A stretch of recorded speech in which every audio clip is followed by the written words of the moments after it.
we take ourselves to be the body. Okay? So when you take yourself to the body, to be the body and the mind, when I say the body, I mean the body-mind. So the body-mind can think, feel, and ask questions, and have doubts, and have knowledge, and have experiences. They're all within the domain of the body.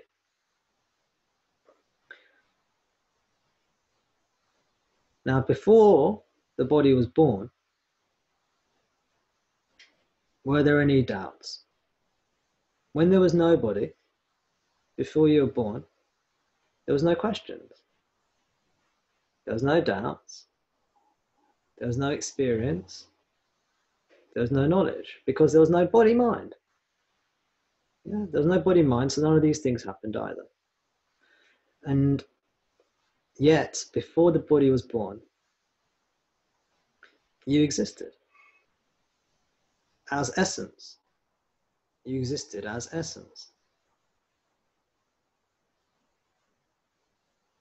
There was no doubts, no questions. And then the body was born, and through misidentification or ignorance, you identified with the body, and you started to have experiences. Good experiences, bad experiences. You started to have questions and thoughts. You started to suffer. You started to seek. And maybe sometimes some of you became spiritual seekers. So this is all because you've taken on the identity with the body. You're not the body.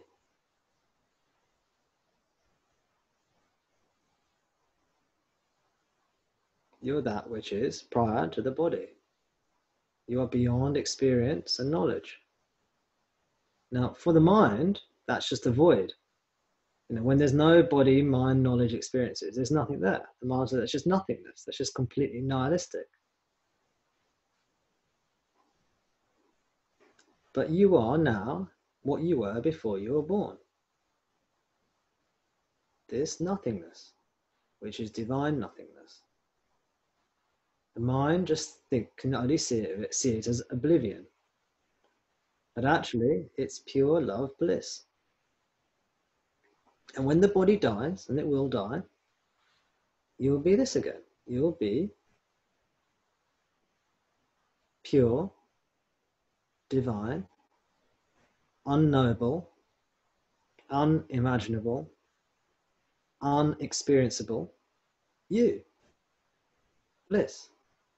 And that's what you are right now. You're this divine nothing. So it's a difficult one. The question, how to make this practical. We will give you some practical tips in a second. But the question is asked by the body-mind.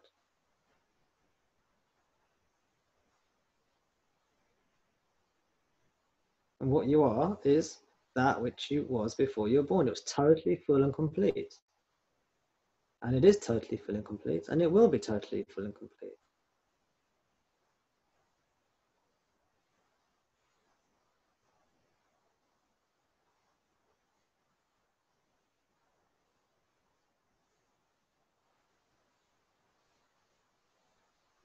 The key thing is to never let yourself believe that you're limited. To never let yourself believe that you are limited. So when the traffic comes, it doesn't matter. When you're frustrated, it doesn't matter. That's the body is frustrated. You're not the body. You are that which was before the body was born. And you will be when the body dies. And you are that now. That presence. That pure presence. It's totally whole and complete all the time. And you're not the body. So why do you care if the body gets frustrated? Why do you care if the body is this or that? But when we're activated, you see, when we believe we're the body, in those moments it feels terrible. We suffer because we've taken on the limited beliefs. This is why you need to practice to prevent that happening.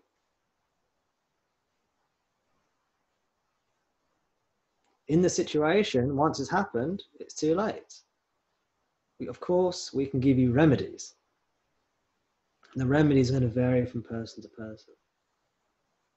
Some people, they'll need to stop the car, turn off the ignition, and take some deep breaths for a few minutes to calm down. Other people just say, oh, it's just a dream, and that'll be all they need. Some people say, who is it that is frustrated? Who is it that is angry that's stuck in traffic? And by looking, they'll see that there's no one there, and that's all they need. So the exact remedy is going to vary. But the key thing is, with regular spiritual practice, we don't even take on the limiting belief.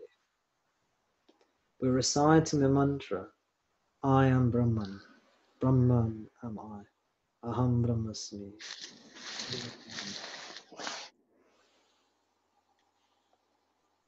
We're reciting the mantra all day. And when we have spare time, we're devoting ourselves to ourselves. We're devoting ourselves to silence. We're knowing what we are. We are that which is prior to birth, which is in deep sleep, and which will be after we die. Got nothing to do with the body experience, which is all just after you believe you're the body, then you care about the body experience. The body experience is also known as life. What we call life is just illusion. It appears, but it's not real.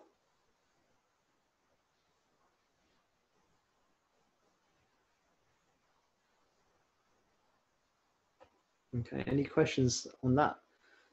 And any pushback on that? Is that clear? Is that confusing? I have a question. Hi, yeah. Oh, is that Matt? Hi, Matt. Tom. Hi. So I'm just trying to get my head around. I mean, I think, you know, the answer that me as a body mind is looking for won't be realised by me once it becomes clear.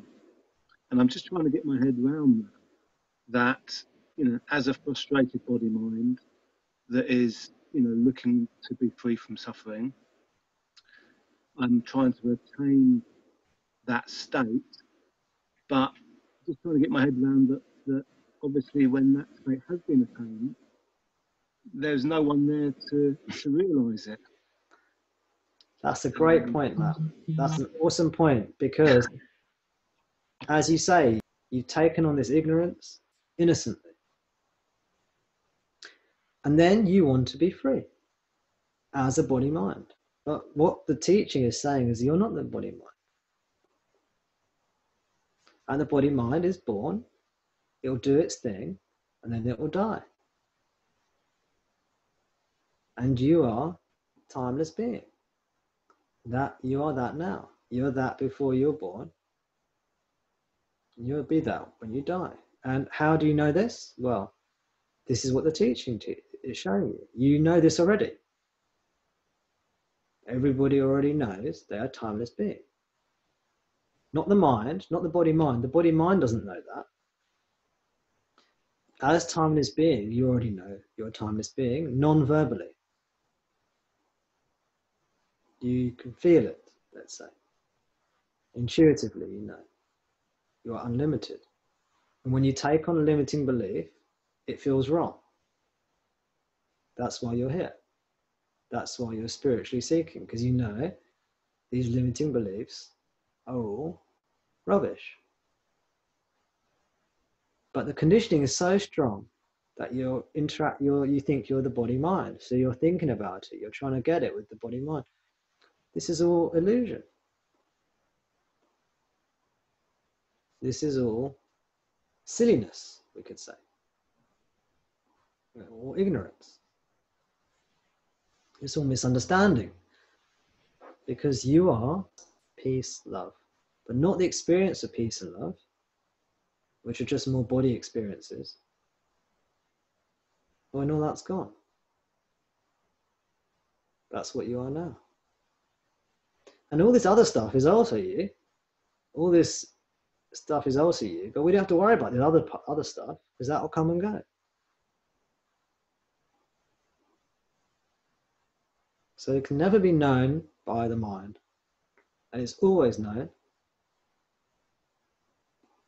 because it's what you are. It's not known in the normal way of knowing.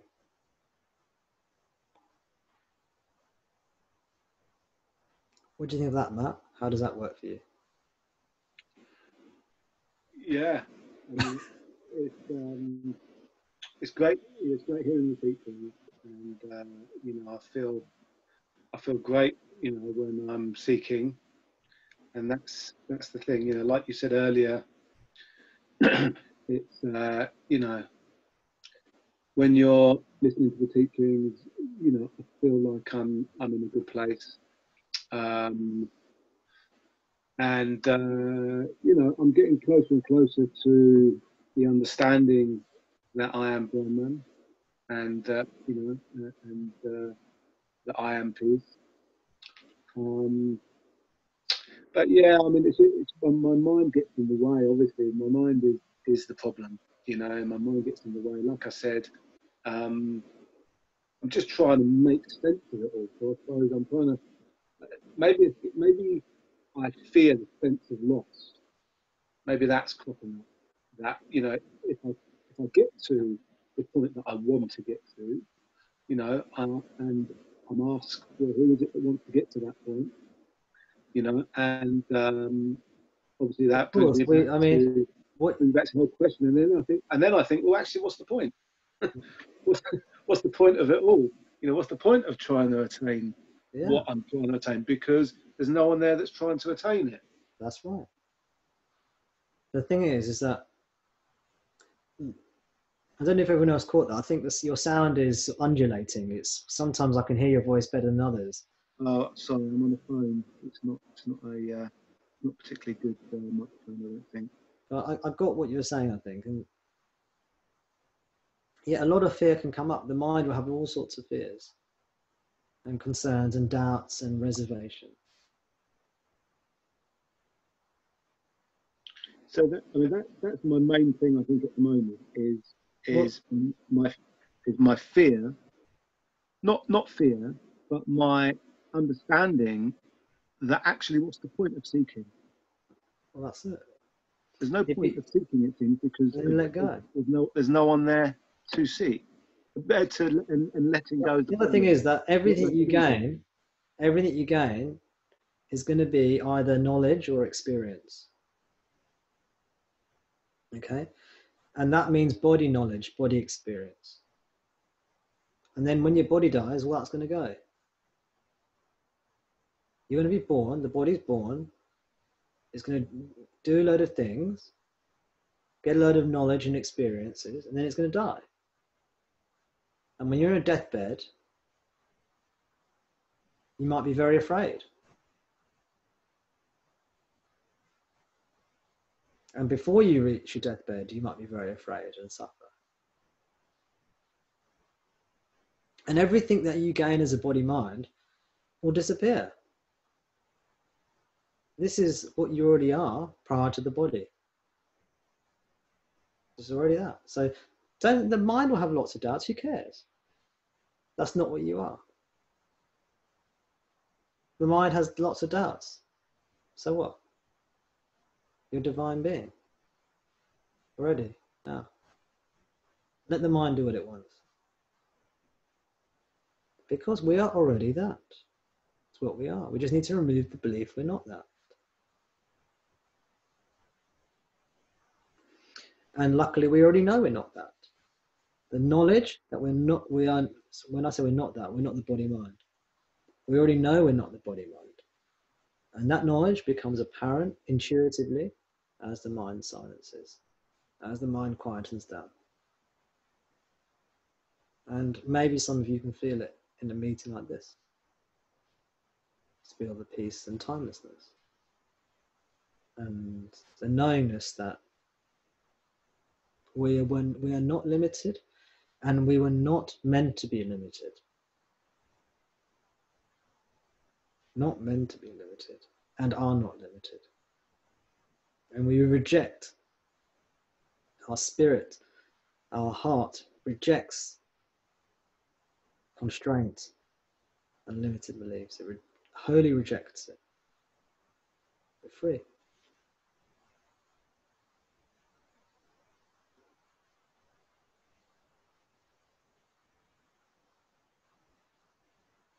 Like I experienced a kind of futility of that you're kind of expressing, where you don't feel like you're kind of making any ground, and you know that the more you put in, the sort of further you feel you're getting away. I think that's just a stage you go through, and then you start having little insights, and then that kind of gives you more momentum, and then it kind of goes from there. But I've experienced that too. You know, you just need to immerse yourself in it and just focus.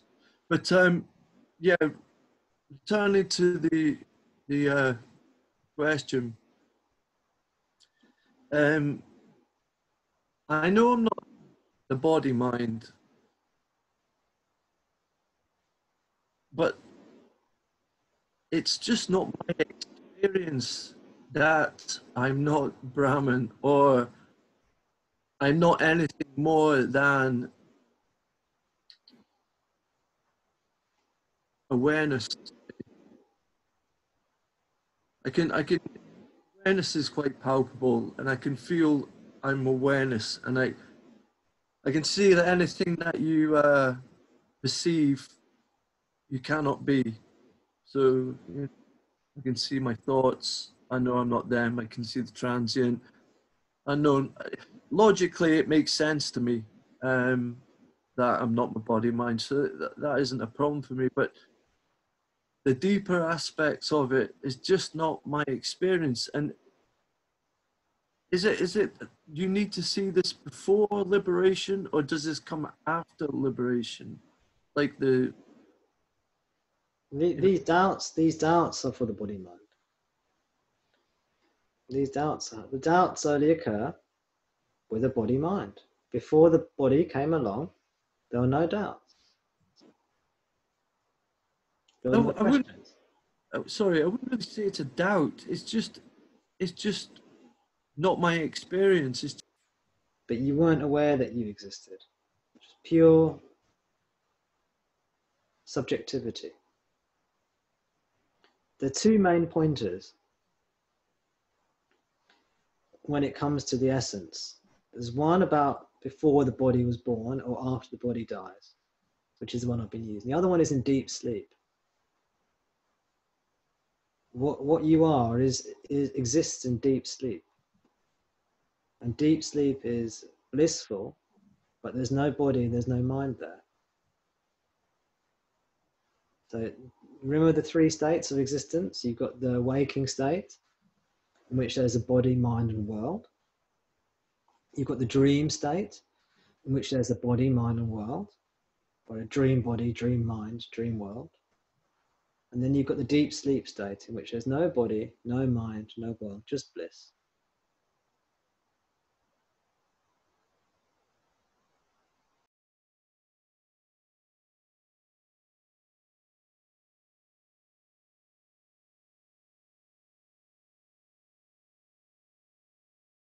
If we do the same, then we suffer accordingly there too.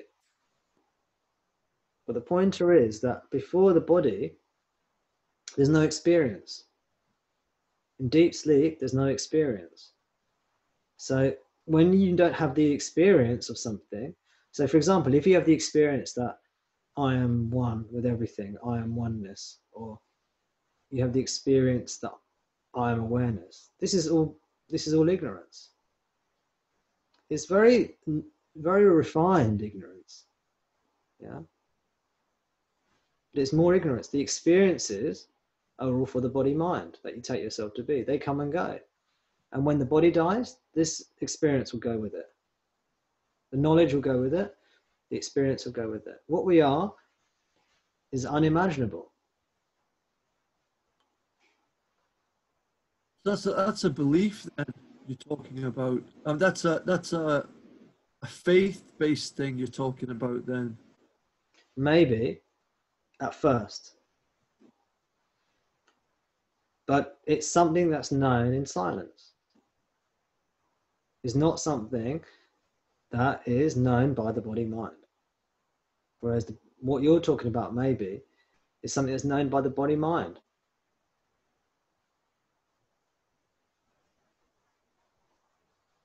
But this is intuited in silence, in stillness. It's known now, but not by the body-mind, through intuition. So it's not something that the teaching asks you to believe only on faith. But it's something the teaching says, yes, have faith in this. If you don't see it to be true yourself, have faith that this is the truth. And dedicate yourself to the truth. And then what once you had to believe in will become your reality. You'll see it for yourself. So it's not like just have faith and that's it. But this is what all the traditional teachings tell us. This is what all the masters say. This is what all the scriptures say. This is the teaching of deep sleep. It's in the Upanishads. Bhagwan Ramana Maharishi, in his text, Who Am I? In the first paragraph, he says, your true nature is happiness. Your true nature is happiness and love. And it is that which is found in deep sleep. I'm paraphrasing it, but read the first paragraph of Who Am I? Okay. In his introduction to Shankara's text, Vivekachudamani, Ramana translated the entire text of Vivekachudamani. And then he wrote an introduction to the text. And in the first paragraph of the introduction, he says the same thing again, right at the beginning. And when you hear him talk to questioners, he says, who are you in deep sleep? There's no awareness. This is all body knowledge. This is all ego knowledge. Ego says I'm the body mind. Then ego says I'm awareness. This is the belief. Well, we get taught we're awareness, though. That's what we get taught. That's what a lot of teachers say, anyway. Yeah, well, they say. Question these things. The thing is, you got to use words, all right? So these are pointers. So pure. They'll say your nature is knowledge, or pure experience, or pure consciousness. Absolute consciousness. But these are words for something that cannot be put in words. The awareness comes and goes, isn't it? Yeah. When the body dies, before you were born, before the body came along, were you aware of anything? There was no awareness. In deep sleep, was there any awareness? There's just pure presence, eternal presence, joyful, eternal presence. It's not.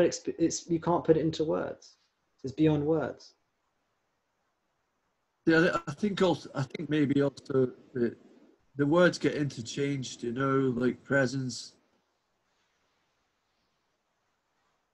I take that to mean awareness. Yeah, well, the thing is, it's everything, but it's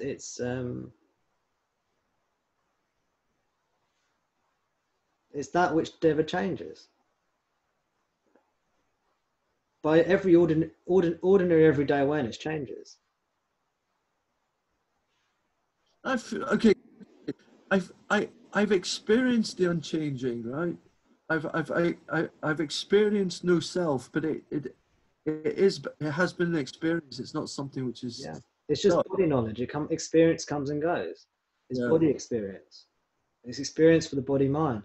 It's because you take yourself to the body mind, these experiences become important. You're not the body mind. Yeah, but I don't know. I don't. I just maybe maybe on a subconscious level, but I don't know. That's why that's why I'm sort of perplexed with it. Yeah, that's Sean's perplexed. The body mind Sean is perplexed. Yeah. At one day, the body mind Sean will be perplexed. Another day, the body mind Sean will be unperplexed. True. Yeah. And the next day he'll be perplexed again. There's nothing to do with Sean. And then Sean will be dead soon. Yeah, 100 years, 150 years. Oh. Am I making you feel better now if I increase the years? 200 years? You might be dead by then. That's okay. Maybe all of us. We're looking somewhat different. Yeah. Yeah? Okay, thanks for that, Tom. Thank you. We're none of us are probably going to be around in a certain number of years' time. Let's see how technology does.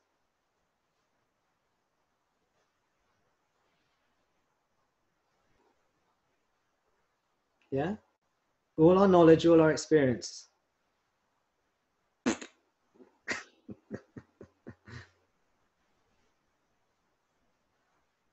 Contemplate on this. When we think we've got it, I've got it now. I've got it. Yeah, there it is. Just there. Got it. It's more illusion. It's more ignorance for the body mind that we think we are. And it's just egotism. It's just like, oh, I got it now. I figured it out. Tom's figured it out. Tom's not figured it out. Tom's illusion. It's just total presence. Total pure presence is what we already are. Aham brahmasmi. Brahmasmi aham. I am Brahman. Brahman and I. You see, this is my point that I was trying to get to, is, once we get to that stage, there is no one there to recognize it. Yeah, or it's just recognized.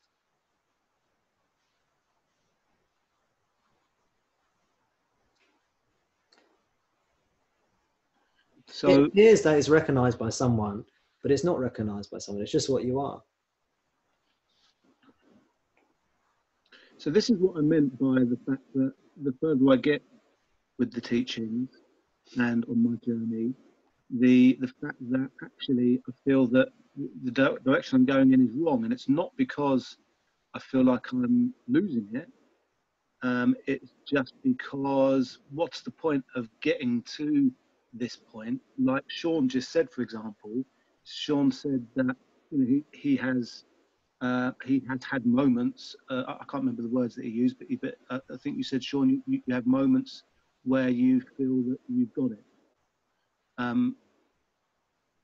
And then, but there's obviously a you that sees that.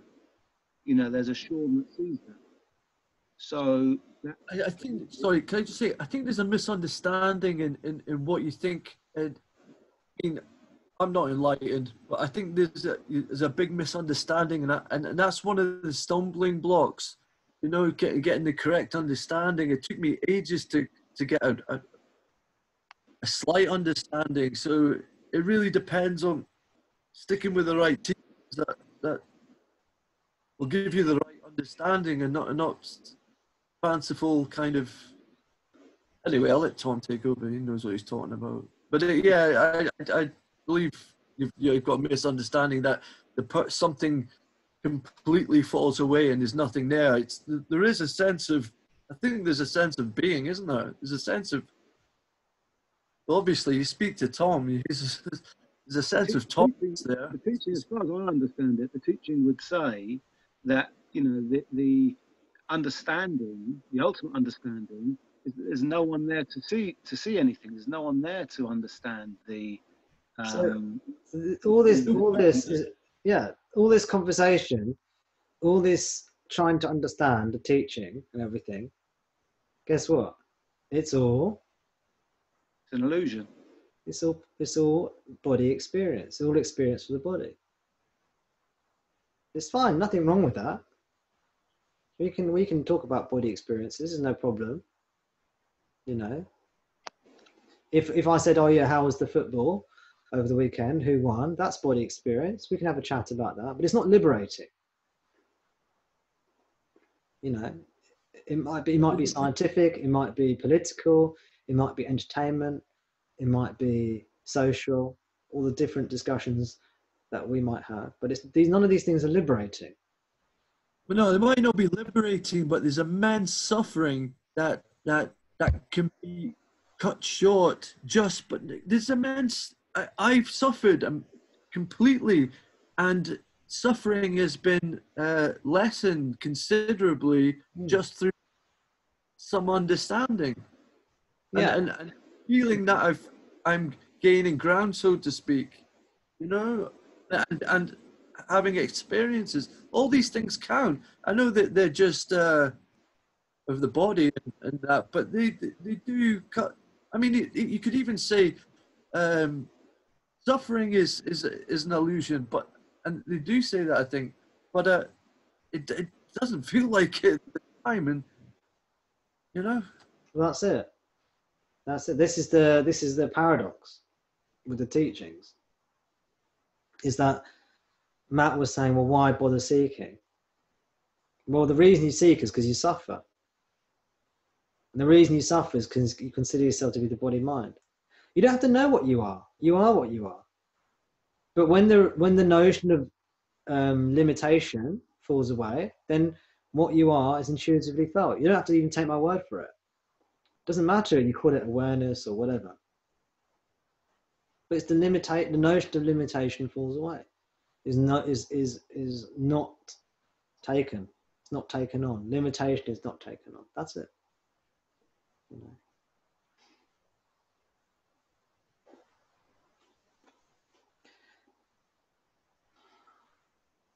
And then we can argue about whether someone knows this or not. But that's all after you've taken yourself to be limited.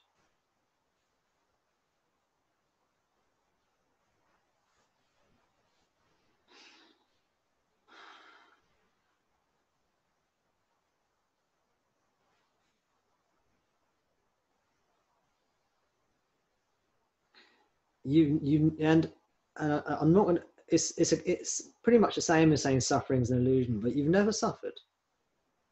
Not really. Never suffered. You're never been touched, never been harmed.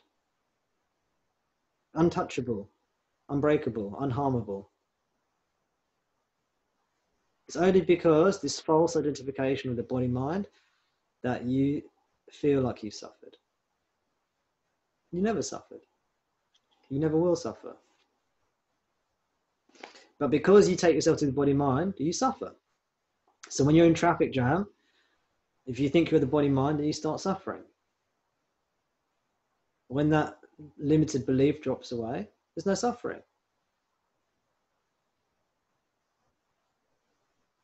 But to make this knowledge practical, to make it go into the system, to make it firm, there's a process. Ignorance has come upon us, it has to be taken away. Regardless, we are what we are. But unless the ignorance is taken away, the false identification with the body-mind remains, and the suffering remains, and the seeking continues.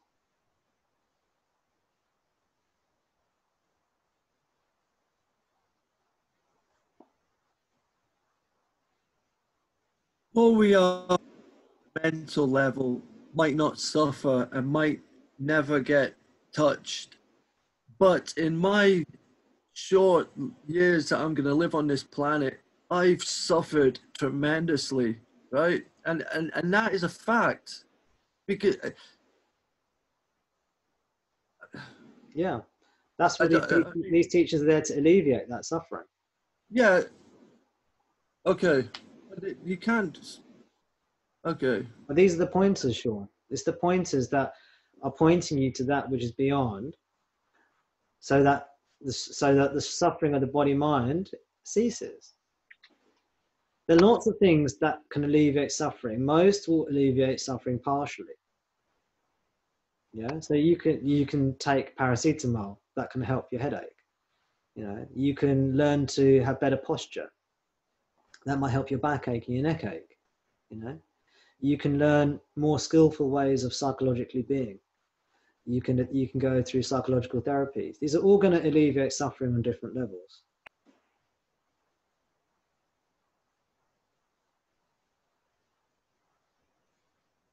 But only self-knowledge, knowing what you really are, alleviates all suffering.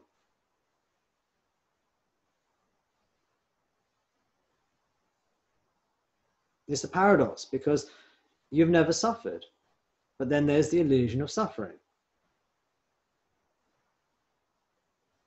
And it feels horrible.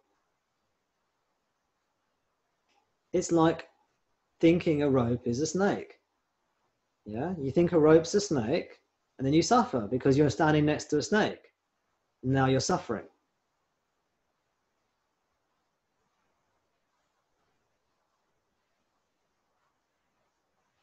But there's never been anything to worry about. So your suffering, we could say, is based upon an illusion.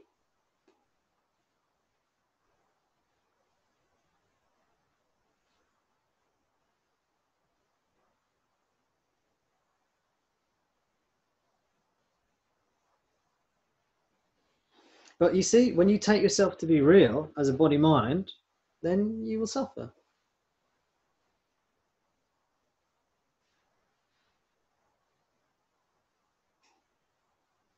And that won't go. That will carry on until you can let go of the body-mind. As long as you think you're the body-mind, you will continue to suffer because the body-mind is vulnerable and small and limited. Yeah, the body will become, eventually it will deteriorate and it will decline and it will die and it will experience pain and pleasure and happiness too and all the good stuff, but it will lose everything it ever attained eventually. And not only that, other bodies that you know, other body minds you know, your friends, your family, they'll go through all sorts of shit too. If you consider yourself limited, you'll suffer because you think everybody else is a separate person, and you know there's no solution. It's only when that sense of limitation is completely gone. And as Matt said, there's no one left then, apart from big you, let's say, you know, the self.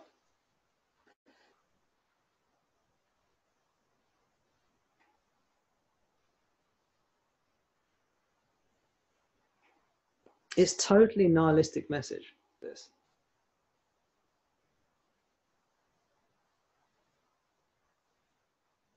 For the mind. It's also totally compassionate and loving.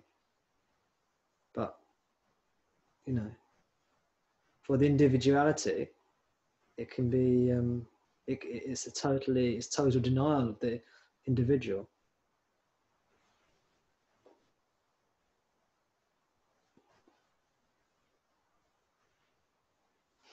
So there are some stories of when people came up to Raman and told him of, like, you know, someone close to them died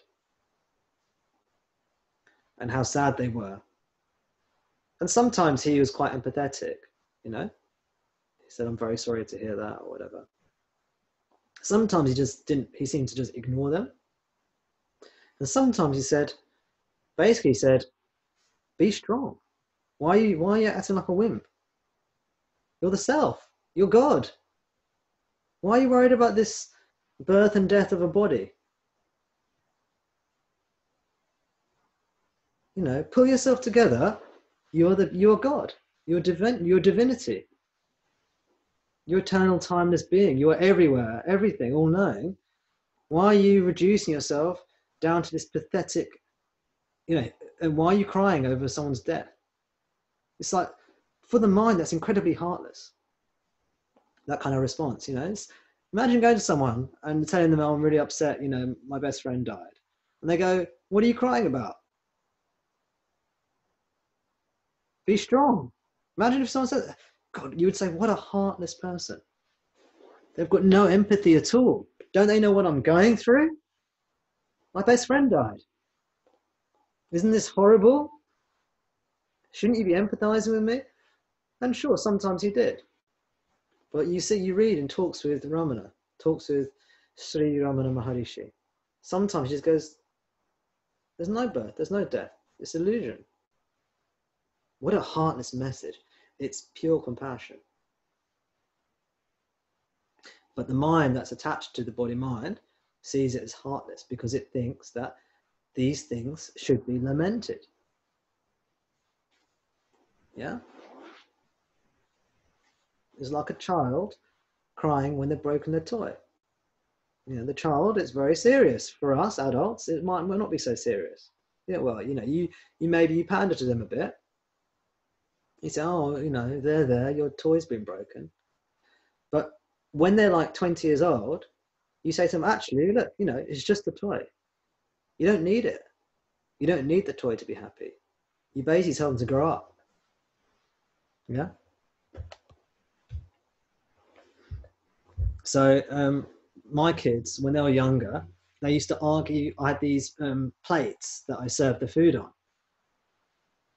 And I made a big mistake.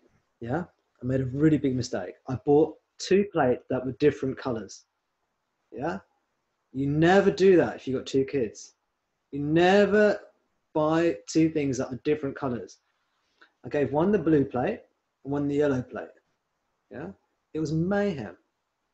I want the blue plate. I want the blue plate. I can't remember. Maybe they both wanted the blue plate.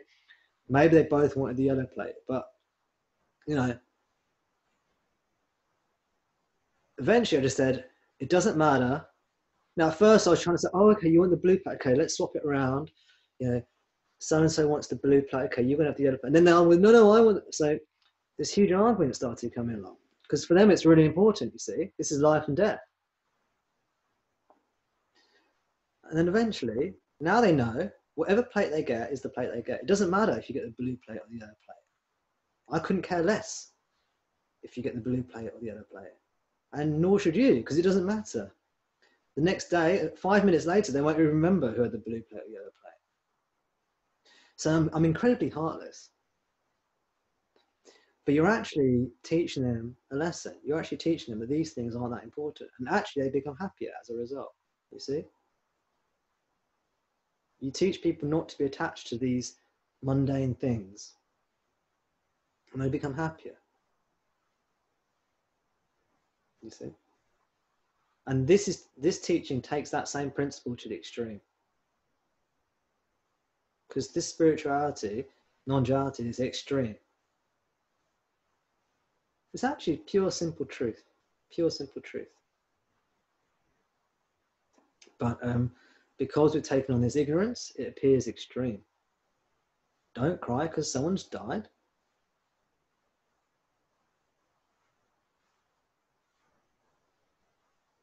I'm not saying that, by the way, guys. You know, you can cry if someone died. It's okay. But we're beyond life, death. So this message can appear nihilistic and can appear harsh.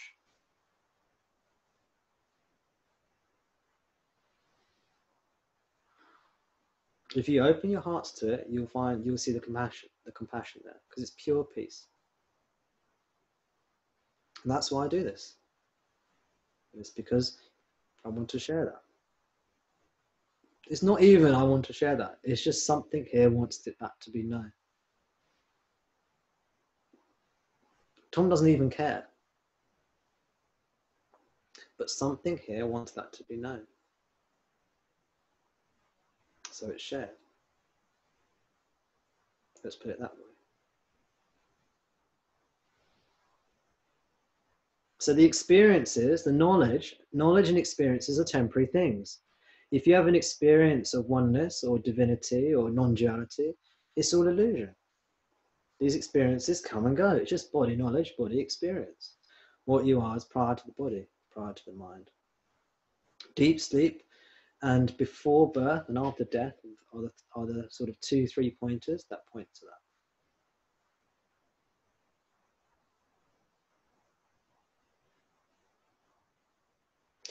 To internalize this knowledge, the mind needs to become still. And to still the mind, like to lead the elephant through the village, we need to give the mind something to grab hold of, something to concentrate on. This is the mantra. This is the devotional practice. You don't do this, then the egoic vasanas will sweep you to and fro. You'll think you're fine, you think you're fine, you think you're fine. Then something will come along in your life and you'll be a nervous wreck. Why? Because you haven't removed the egoic programming. How to remove the egoic programming? Through spiritual practice, devotion.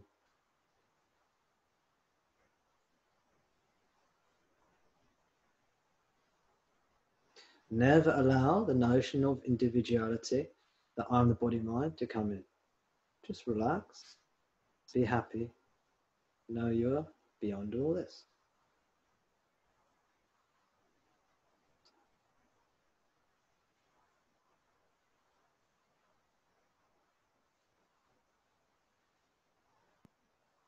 Okay, can I just ask one more thing? Yeah, of course. Okay. I know I'm not the body mind, okay? It's just it's so deeply conditioned in me. Like doership was a very hard one, and there's still subtle remains of doership which I didn't even know that does come up. So it's so deeply ingrained in me that I know it, and I intellectually and logically it sounds good. It's just what I don't know what is it.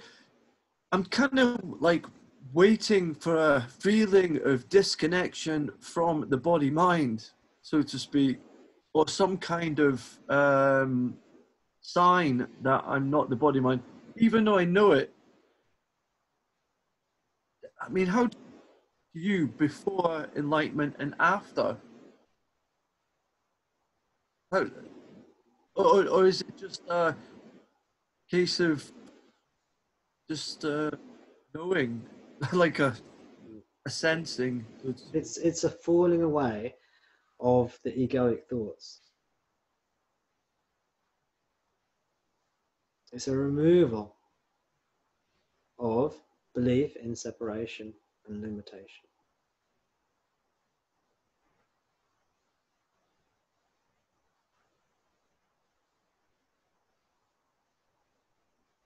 I guess it's not gonna really. I mean, I say I know it, and I know it, but I guess I'm not gonna really feel it until it happens. You know, until maybe further spiritual maturity. That's all I can think, because I know it. Well, I don't know it, but I believe it, and think I know it. You know, I don't take myself to be the body, the mind. Everything points against it. It's not something which I'm. You see what I'm getting at? Something which I'm holding on to. Yeah, I know. It's just that. I don't know. You're okay, Sean. It's okay. That's fine. It's all good. It's all good. Okay. Sometimes the teachings can be helpful. Sometimes they can get in the way. You're good. You're doing good. Look how far you've come. Yeah, you've done amazing. Just in the short time I've known you, you've changed massively. It's wonderful. It's a wonderful thing. Be happy. Be strong. Be happy. Your nature is happiness. The true nature of all of us is happiness. We're one, in essence. And there's nothing to worry about. But then the worries keep on coming back in. They're habitual worries based upon the habitual idea that I'm the body mind. We need to wipe them out.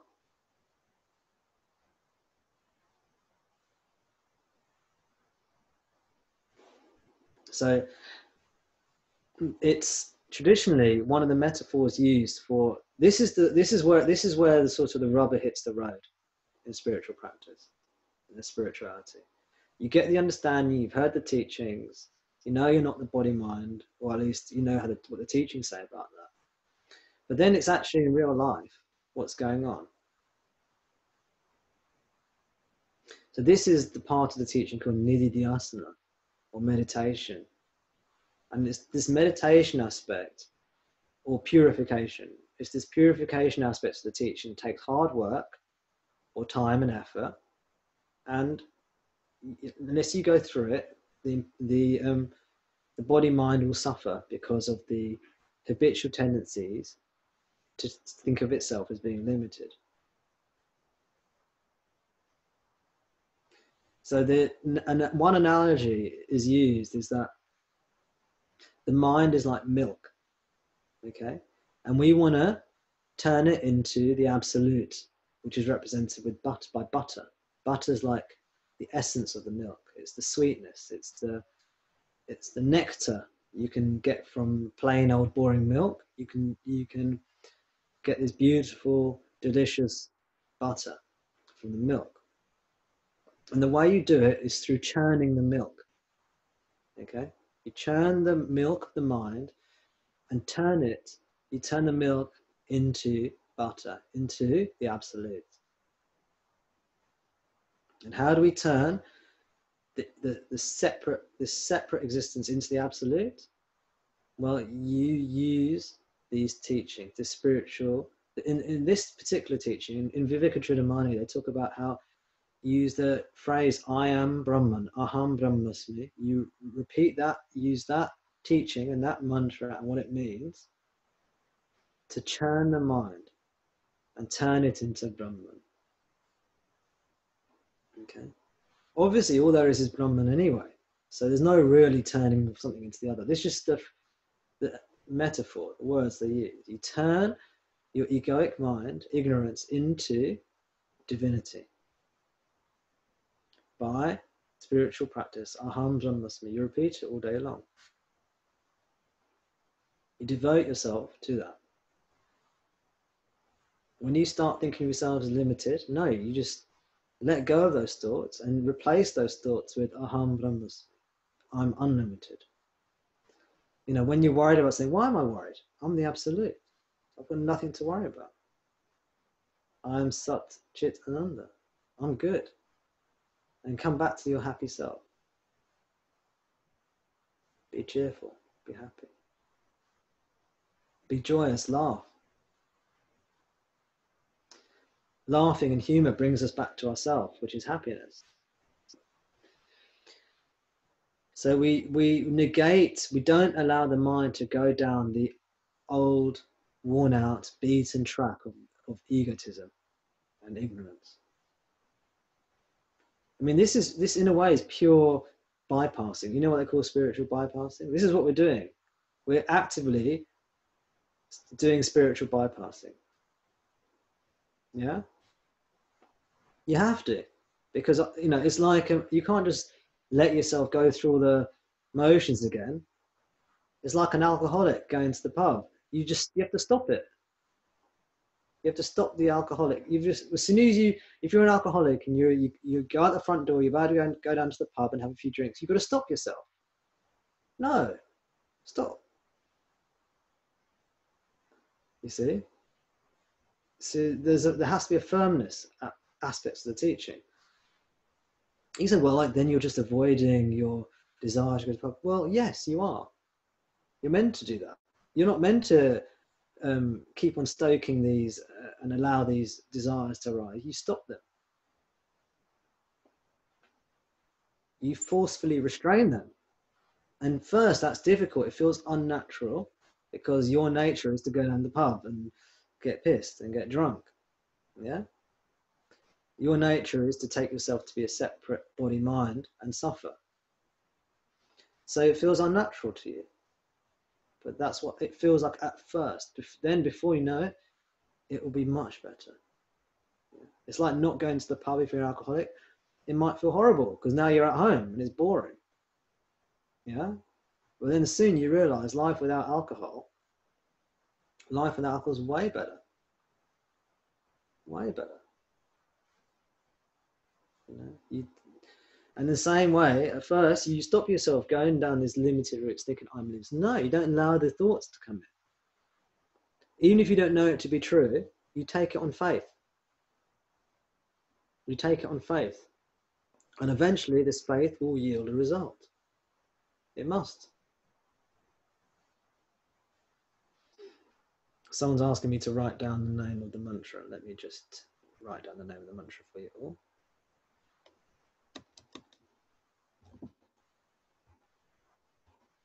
Brahmasmi. And then I'll reverse it. Brahmasmi. Did I spell that right? I think I spelled that right. Aham Brahmasmi, Brahmasmi Aham. Aham Brahmasmi is a Mahavakya. Mahavakya means great saying. It's a great saying. There are like 5 or 6 Mahavakyas in the whole of the Vedas, which these 5 or 6 phrases summarize the entire spiritual tradition, entire spiritual teachings, just summarized in just a few words. These Mahavakyas. Maha means great, Vakya means utterance or saying. It comes from the word to speak. Mahavakya.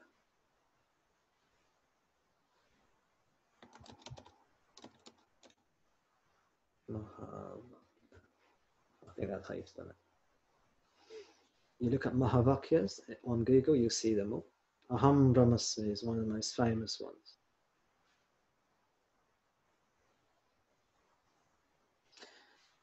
So someone's asking me to remind them how to do the mantra. You can do it however you want.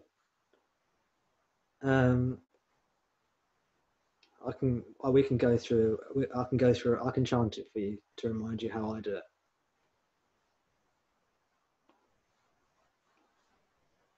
So, what time is it now? Okay. Well, we'll do that before we finish then. So shall I? Hold on a second.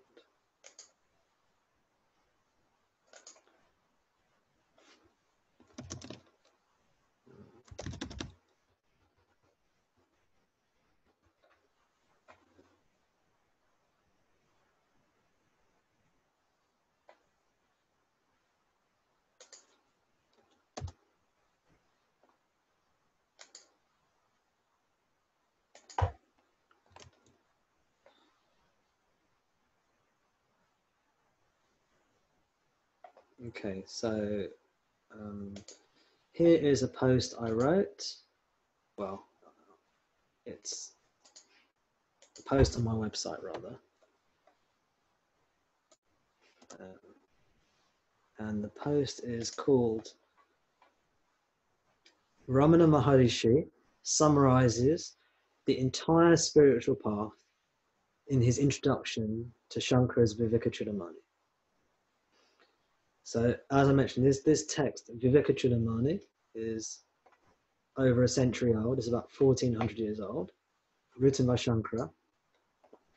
It's pretty concise. I think it's just over 500 verses long, but it contains the entire spiritual path in it.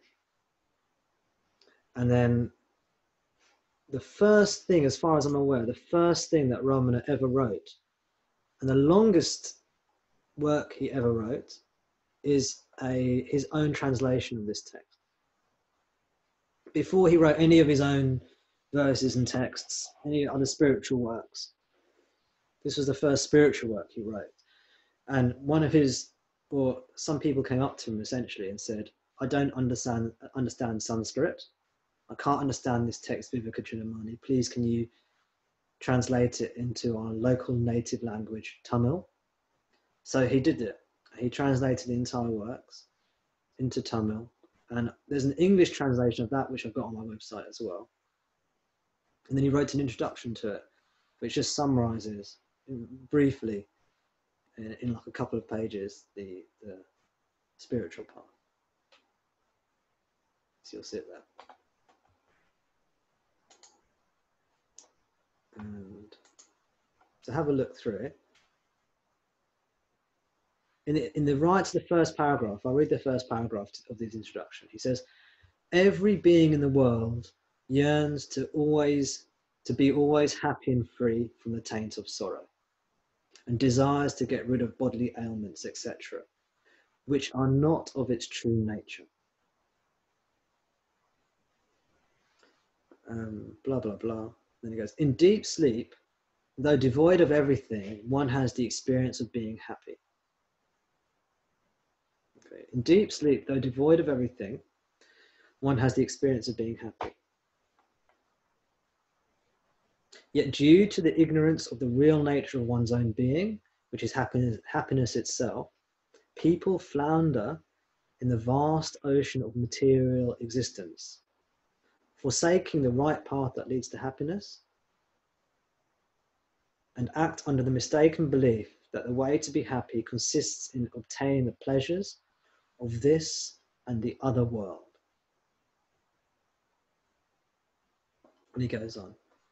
So it might seem a bit strange if you've not heard the deep sleep teachings before. Why is this you're happy in deep sleep?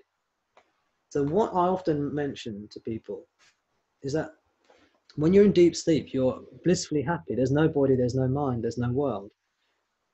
And to explain this, I often mention, and a lot of people sort of resonate with this, when people are really unhappy, depressed, they'll often wish that they went to sleep and never woke up again.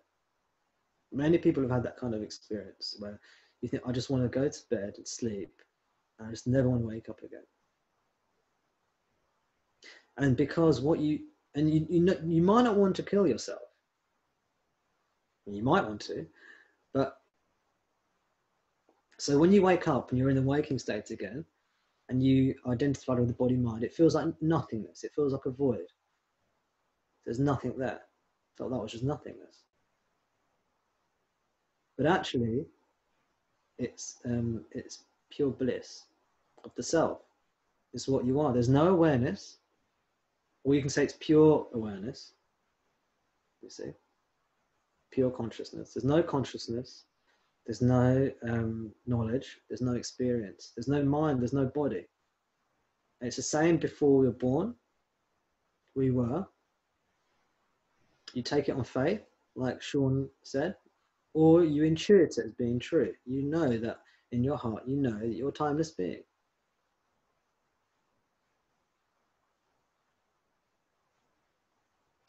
And then you repeat the mantra, you devote yourself to God. And after some time, what was taken on faith is revealed as being true.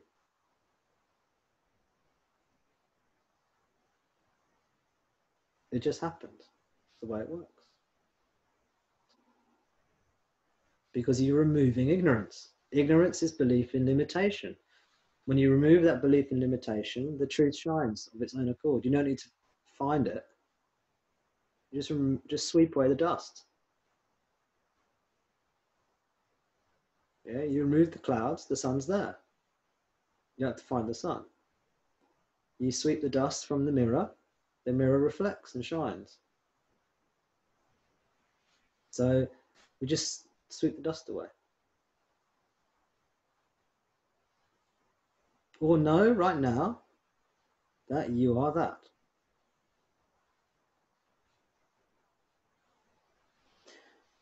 Any notion that you've got it, you figured it out, this is all illusion. This is all the body knowledge. This is all body experience.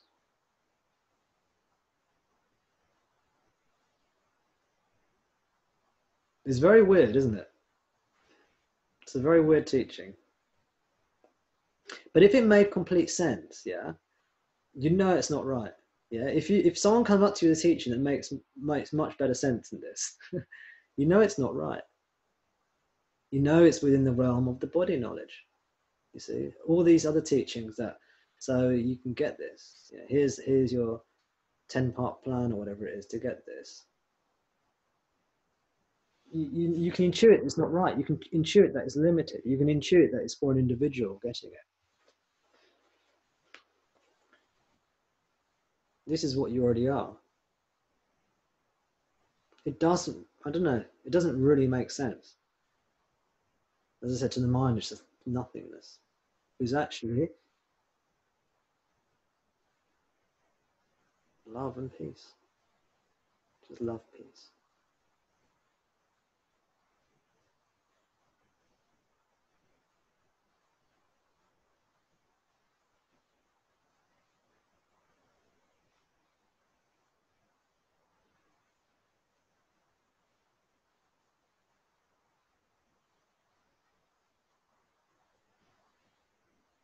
So my advice is devote yourself wholeheartedly to yourself. Yeah? Spend less time devoting yourself to YouTube, to Facebook, to whatever other things you devote yourself to. Look after the body, look after the mind, and look after bodies, minds that you're meant to look after, like if you've got children, family and friends. Yeah? Do the essentials, it's important.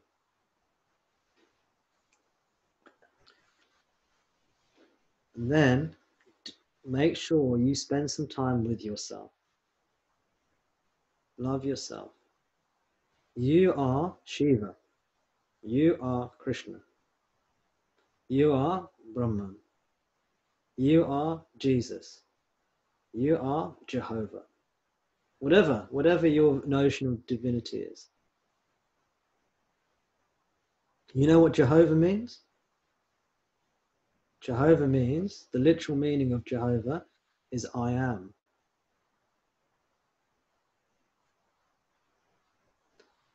Or some people translate it, I am that I am.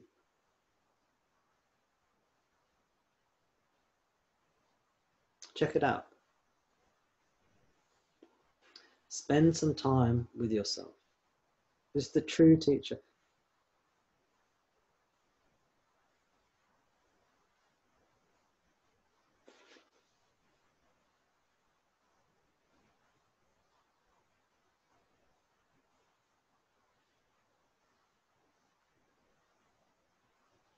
Sorry, someone just sent me a message.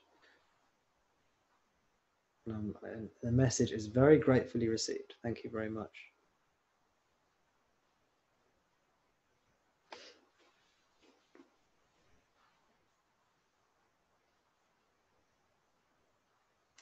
So someone just wrote saying that their attachment to body-mind is becoming more and more wearisome. You know, it's tiring to lug around this body-mind. I put a post on Facebook maybe a couple of hours ago. I know I've just told you not to go on Facebook, but you know, you're allowed to look at my posts. How hypocritical of me, I know. I'll just put it down to a paradoxical teaching, right? No, it's blatantly hypocritical. But I put down a post, something like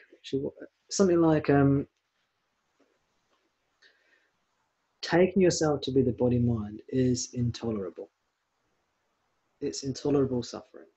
As soon as you even slightly take yourself to be the body-mind, that's your primary identity, it's intolerable suffering. Intolerable, because our essential nature is unlimited and it does not tolerate any notion of limitation. So to constantly limit ourselves with these limiting thoughts and concepts that we take to be true is wearisome, it's tiring. And this fatigue, this suffering will set you free, because this suffering is what makes us eventually turn within and dissolve into source. Dissolve into divine nothingness. It's more and more tiring to be the body. It's exhausting. And eventually it just stops being worth it. Just stops being worth it. You know? It's like caring about the blue plate or the yellow plate. You know, which plate do you get your meal served on? It's suffering to care about these things. Imagine you cared about those sorts of things so much. You know, you get given your food in the wrong color plate, and makes you suffer. You get angry because someone else has got a better color plate than you. It's tiring. At some point, you think, God, this isn't worth it. I'll just take whatever plate I'm given my food on, and that's that. And this is what happens in life. All this stuff we're trying to control and be happy through life and do all this stuff, eventually, it's just all suffering. So the someone like me comes along and just says, yeah, just points it out to you.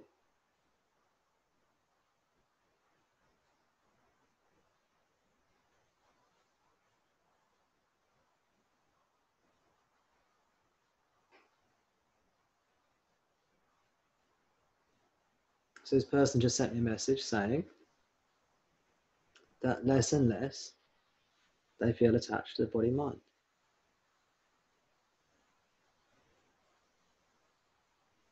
Whenever you have a laugh, whenever you have a joke, whenever you feel spontaneous joy, you're not, at that moment in time, you're not worrying about the body-mind. So it's a great gateway into this. It's just laughter, happiness. It can be so serious, can't it, spirituality? When you have a laugh, you're free, you see. And then in that moment, you're not identified as body and mind. A second later, you're back again. Have a laugh, and then repeat the mantra. Aham Brahmasmi, Brahmasmi, Aham, Aham Brahmasmi, Brahmasmi, Aham,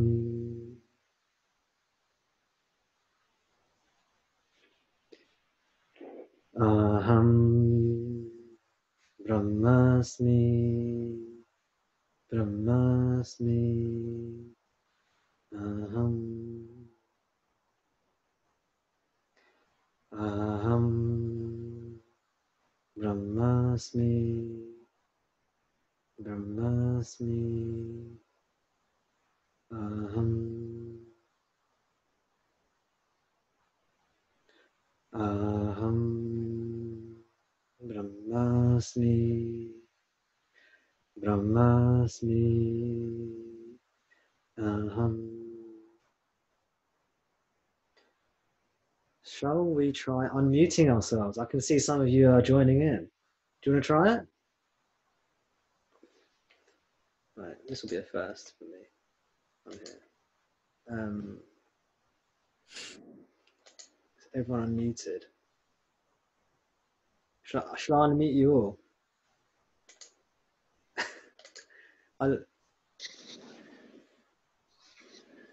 Okay.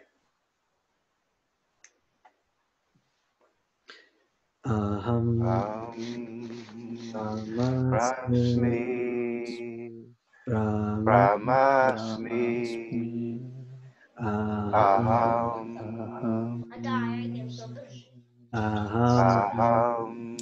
Aham, Brahmasmi, Brahmasmi, Aham, Aham, Brahmasmi,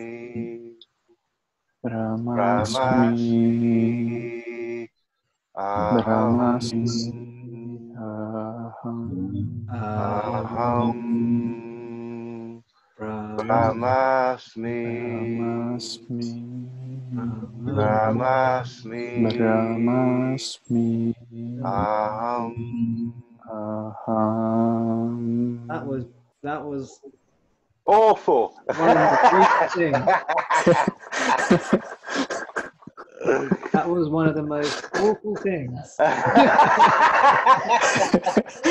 mean, beautiful things. Yeah. That was one of the most beautifully awful things I've ever heard. Oh, that was great. And We need cool. practice. That was cool. I love that. Maybe we'll have a session just to that. I think we need. I mean, Prior practice. prior practice, hymn practice. Yeah.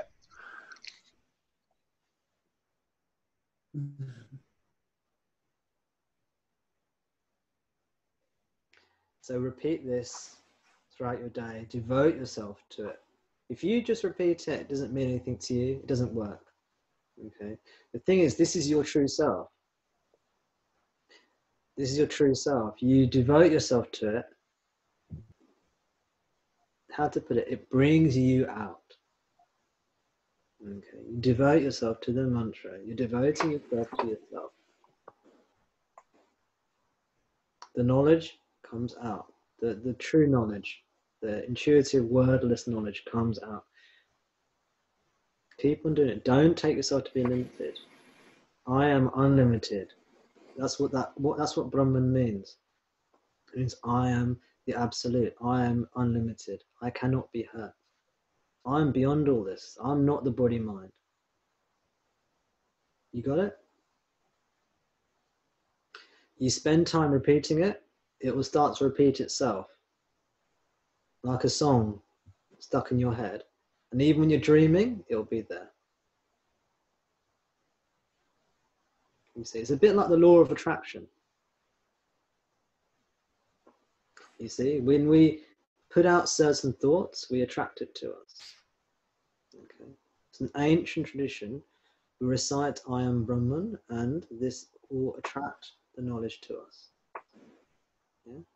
You recite I am limited, I am small, I'm unhappy, I'm scared, then you attract that to you. You recite I am Brahman, it has a magical power to it. Then all these doubts, all the questions are for the body mind only.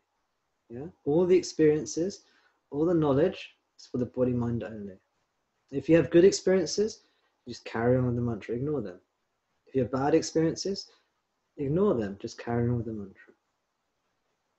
When you can, spend time with yourself in silence. Let me know how you get on.